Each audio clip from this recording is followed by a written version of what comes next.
Hello there and welcome back to Tutorly Academy Tutorials. Today we are continuing our atomic structure playlist and we will be talking about electron configuration today, alright? So let's jump right on into the tutorial. So what is electron configuration? It is the pattern by which subshells are filled. Now, if you guys remember in the last video, we talked about the subatomic particles. And one of the particles we talked about were the electrons. The electrons, they surround the nucleus. Remember, we drew this here, and we have our neutrons and protons here. But on the outside surrounding the nucleus, we have these different subshells, right? And in these subshells, that's where our electrons are located. So when we begin talking about electron configuration, it's an alpha numeric way for us to determine where the electrons are for particular atoms, all right? So the electron configuration also contains the principal energy level with the amounts of electrons that are present at that level. So for example, if we're looking at 5s2, right? That means that we're looking at an atom that has the principal energy level of 5, right? So let's look here. I'll probably zoom in on this so you guys can see it. So it says S. We know this block here is S. This block here is P. This block here is D. And this block here is F. So it's telling us, it's almost like a maze, you guys. You have to have fun with these things because I know chemistry is kind of boring, especially when you got a professor that talks like this.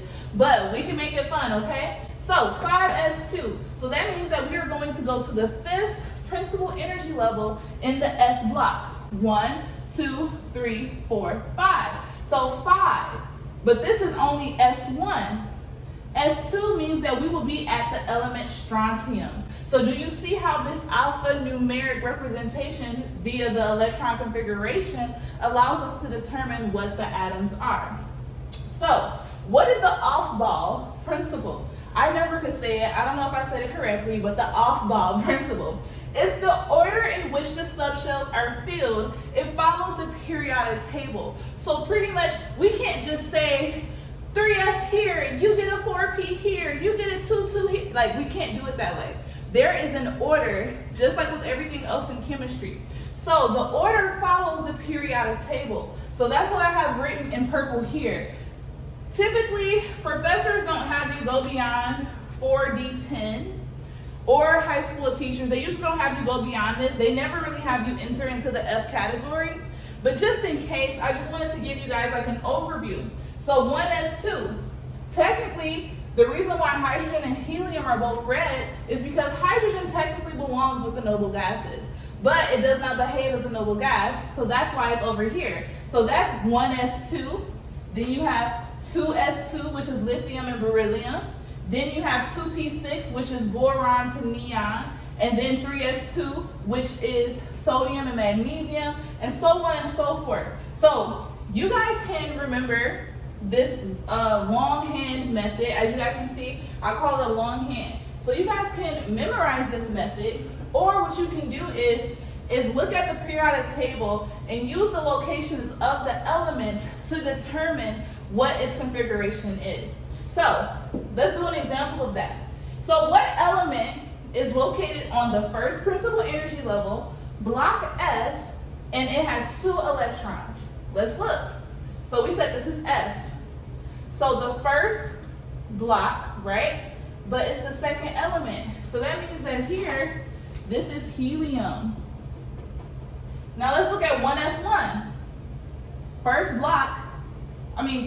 energy level, what is it? The S block and the first element. So this is hydrogen.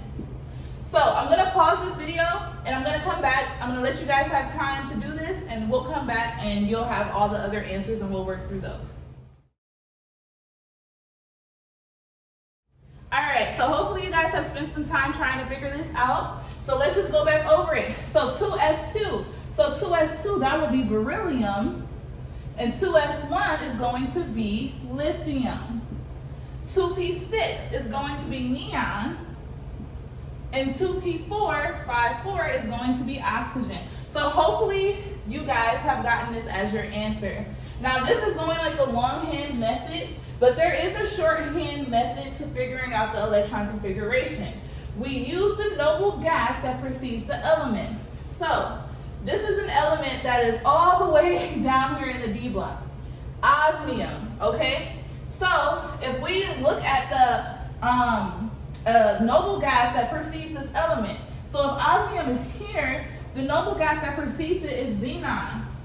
So when we're getting ready to do the shorthand configuration, we start with the noble gas that precedes it. So all right, xenon, but then we go here. So let's see, 1, 2, 3, 4, 5, 6. So we're on 6s2.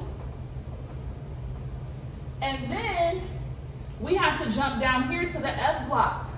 How many elements are in the F block? 14, right? So then we're gonna put 4F, 14, and then we're back up here, which is 5D, right? So 1, 2, 3, 4, 5, 6. So 5D6. So this is how you use the shorthand method to figuring out the location of atoms in a quicker way.